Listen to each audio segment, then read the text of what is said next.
నమస్తే, welcome to Telugu రాజ్యం. నేను మీ సంతోష్. వర్మపై చంద్రబాబు ఆగ్రహం.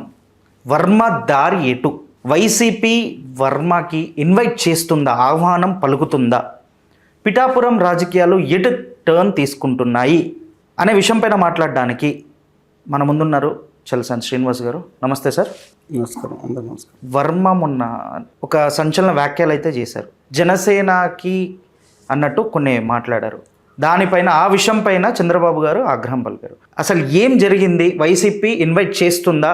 ఆహ్వానం పలికితే వర్మ అటు వెళ్తాడా, వెళ్ళడా? పెండెం దొరబాబు గారు ఆంధ్రప్రదేశ్ చరిత్రలో ఇద్దరు బీజేపీ ఎమ్మెల్యేలు నెగ్గింది. అందులో ఒకటి దొరబాబు గారు. మీకు ఆశ్చర్యంగా ఉంటుందేమో. చెప్పండి సార్. దొరబాబు గారు తర్వాత నేను 2007-8లోనో అక్కడ సమావేశాలు జరుగుతున్నప్పుడు, సమైక్యాంధ్రప్పుడు ఆయన కూడా వచ్చారు. హాల్లో చూశాను.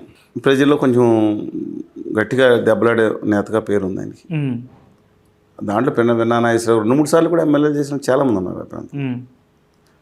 ఆ మొత్తం కాన్స్టిట్యున్సీ స్టేట్ మొత్తం మీద హైయెస్ట్ నెంబర్ ఆఫ్ ఒక కమ్యూనిటీ ఉన్న కాన్స్టిట్యున్సీ. కళ్యాణ్ గారు చూస్ చేసుకుంటాం చాలా కేర్ఫుల్గానే చూస్ చేసుకున్నారు. ఇవాళ వరం గారు మీకు తెలుసు, ఇండిపెండెంట్గా నెగ్గిన 40,000 మెజార్టీ సామాన్యమైనది కాదు. అవును, చాలా పెద్ద majority. It's not a joke. Yes. కానీ ప్రజలు చాలా తెలివిగల వాళ్ళు. ఎవరిని ఎక్కడ రెండోసారి ఆ వరం గారినే ఓడిచ్చారు, 2 కలిపినా సరే. వరం గారు ఓడిపోయారు కదండి.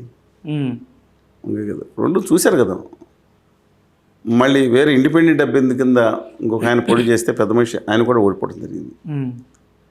ఇవాళ కళ్యాణ్ గారు సీట్ తీసుకోవటం, వరం గారి అభిమానులు సీట్ ఇవ్వకపోతే వరం గారి అభిమానులు చంద్రబాబు నాయుడు గారిని తిట్టడం, బూతులు తిట్టడం, ఆయన అన్ని పీకేయటం, ఫ్లెక్సీలు చూసాం అన్ని జనరల్. కానీ రాజకీయాల్లో హుందాగా ఉండటం చాలా ముఖ్యమండి. కళ్యాణ్ గారు అక్కడికి వెళ్ళారు, దాన్ని అడ్డగా చేసుకుంటారు, ఫ్యూచర్లో కూడా చేసుకుంటున్నారు. ఒక కాన్స్టిట్యున్సీ ఆయన నౌరిష్ చేసుకుంటాం అనేది అవసరం అవుతుంది. కుప్పాన్ని చంద్రబాబు నాయుడు గారు చాలా కాలం వదిలేశారు. ఈ మధ్యన కొంచెం దాని మీద అక్కడ ఇల్లు కూడా ఇల్లు కట్టుకుంటున్నారు. కానీ రాజశేఖర రెడ్డి గారు అలా కాదు. పులివెందుల కాన్స్టిట్యున్సీలో ఎన్ని రోడ్లు మీరు వెళ్తే కాకుండా అర్థమైపోద్ది. దానికి రాష్ట్రం ఏం చేయాలో అంతా చేసుకున్నారు. ఎన్టీ రామారావు గారు కూడా ఆ పరిస్థితి ఎప్పుడు ఆయన నెగ్గిన కొన్నాళ్ళు నెగ్గిన గుడివాడ కాన్స్టిట్యున్సీ వదిలేశారు. నల్గొండలో ఒకటి నెగ్గారు. హిందూపురాన్ని కొంతవరకు డెవలప్ చేశారు, బ్యాక్వర్డ్ రీజన్ కాబట్టి. సరే, ఈ విషయంలో మాత్రం నిన్న వరం గారు ఆ ఫ్లెక్సీలో ప్రభుత్వ కార్యక్రమాల్లో వేసిన ఫ్లెక్సీల వరకు ఒకటి, అభిమానులు వేసుకున్న కార్యక్రమాల్లో ఫ్లెక్సీలో ఫోటో లేకపోవడం అనేది, వివాదాంశం చేయటం అనేది మంచిది కాదనేది ముఖ్యమంత్రి చెప్పడం జరిగిందని వాళ్ళ వార్తల్లో చూశాను. ఇవాళ పెండెం దొరబాబు గారు వెళ్ళిపోయారట. తుమ్మల గారు కూడా అటే ఉన్నారు, కళ్యాణ్ గారు కూడా అటే ఉన్నారు, కార్పొరేషన్ చైర్మన్స్ కూడా అటే ఉన్నారు. ఇంకో ఆల్టర్నేటివ్ లేదు వరం గారు. ఇవాళ ఆయన ఉండగా ఎమ్మెల్సీ కూడా ఎవరు ఇస్తే ఒప్పుకోరు. 2వ పవర్ సెంటర్ చేయడానికి ఎందుకు ఒప్పుకుంటుంది తెలుగుదేశం పార్టీ? వీళ్ళు ఒప్పుకోవచ్చు, తెలుగుదేశం పార్టీకి ఆసక్తిగానే ఉంది. ఎందుకంటే ఆ కాన్స్టిట్యున్సీ తన బలం నిలబెట్టుకోవాలి కదా. మీకు అర్థమైంది కదండి. అది నిలబెట్టుకోవాలంటే ఎలాగా? ఈయనకి పవర్ ఇవ్వాలి. పవర్ ఇస్తే కళ్యాణ్ గారు ఊరుకుంటారా? వెంటనే ఆయనలో అసంతృప్తి వస్తుంది. ఎందుకు వచ్చిన కూడా ఇప్పుడు రైట్ ఆయన ఎందుకు రాంగ్, ఏదో ఆయన పని ఆయన చేసుకుని ఆయన వెళ్ళిపోతున్నారు. అది చాలా కాంప్రమైజ్. షీ ద షిప్ అన్నారు, షిప్ వెళ్ళిపోయింది, కాంప్రమైజ్ అయిపోయింది అంతా. How far it is true. ఎందుకంటే బూతులు తిట్టాడు ఆయన. దూరంపూడి గారు తల్లి గారిని బూతులు తిట్టాడు. మరి ఆయన కాంప్రమైజ్ ఎందుకు అయ్యారు నాకు తెలియదు. కమ్వాటర్ ఈ విషయంలో మాత్రం మనం ఒకటే ఆలోచించాలండి. అది రాజకీయ విశ్లేషణగా చెప్తున్నాను. ఎందుకంటే వీళ్ళు ఎవరు కూడా ఆంధ్రప్రదేశ్ హక్కుల గురించి వరం గారు కూడా మాట్లాడలేదు. ఒకప్పుడు సమైక్యాంధ్రాన్ని వచ్చారు, సంతోషం. ఇవాళ ఆయనకి ఆల్టర్నేటివ్ లేదు. పిల్లిని గదిలో పెట్టి కొట్టినట్టు ఆయన ఏం చేసుకుంటారు? అక్కడ ఖాళీగా ఉంది గ్యాప్.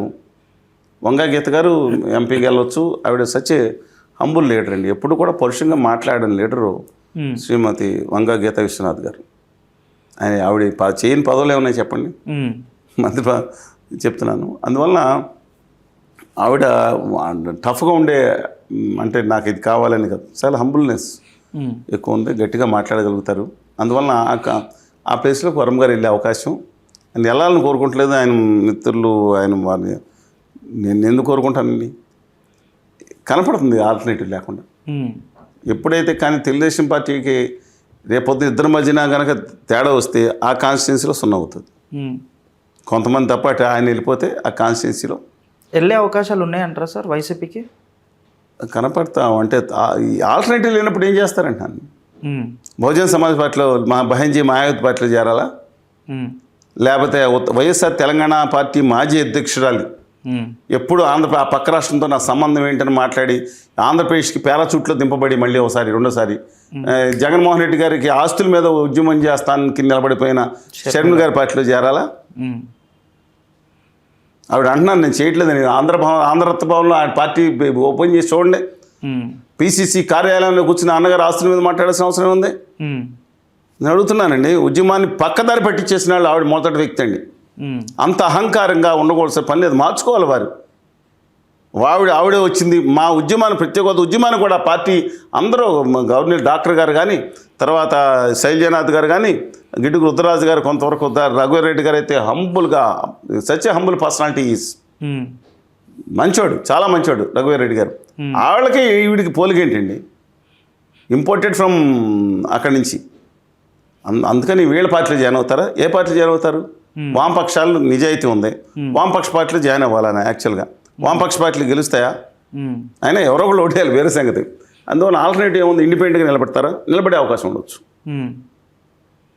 ఓకే, వీళ్ళిద్దరూ కనుక ఒకే వర్గానికి ఇస్తే వర్గ పాలిటిక్స్ ఆయన తీసుకోవచ్చు. ఒకవేళ ఇండిపెండెంట్గా నిలబడితే పవన్ కళ్యాణ్కి గట్టి పోటీ అంటారా, గెలిచే అవకాశం ఎక్కువ ఉందంటారా? వంగా గీత గారు, పవన్ కళ్యాణ్ గారు ఇద్దరు కనుక పోటీ చేస్తే మీరు ఆశ్చర్యపోవద్దు. ఇండిపెండెంట్గా వేసిన అక్కడ చాలా రాజకీయాలు, పిఠాపురం కొంతవరకు నాకు తెలుసు, ఆయన నిలబడి డబ్బులు కూడా ఖర్చు పెట్టుకోగలిగితే ఆయన టఫ్ పోటీ ఇచ్చే అవకాశం. మళ్ళీ రిపీట్ చేస్తున్నాను, అటు వంగాగీత గారు ఇటు కళ్యాణ్ గారు ఇద్దరు గట్టిగా నిలబడి పోటీ చేస్తే, ఈయన ఇండిపెండెంట్గా పోటీ చేస్తే నెగ్గిన ఆశ్చర్యపోవద్దండి. కానీ కళ్యాణ్ గారి స్పీక్ గట్టిగా నడుస్తుంది. ఎందుకంటే ప్రజల్లో ఇప్పుడు లేటుగా ఆయన మేల్కొని కార్యక్రమాలు చేస్తూ ఉన్నారు. కొంత దాన్ని ఏమంటారు, ఆయన ఉంటే కొంచెం కాన్స్టిట్యున్సీ డెవలప్ అవుతుందనే ఒక పాజిటివ్ ఆస్పెక్ట్ ఉంది ప్రజల్లో. అదొక్కటే కళ్యాణ్ గారిని గెలిపించడంలో ముఖ్య పాత్ర పోషిస్తున్నాను. Thank you sir, thank you so much. Hello, Telugu Rajyam channel చూస్తున్నారా? సామాజిక రాజకీయ జీవన చిత్రణే తెలుగు రాజ్యం. అతిశయోక్తులు అసత్యాలు ఉండవు. రాజకీయ కోణం కాదు, ప్రజా కోణమే కొలబద్ద. తెలుగు రాజ్యం వీక్షణ మీ ఉత్తమ అభిరుచికి నిదర్శనం.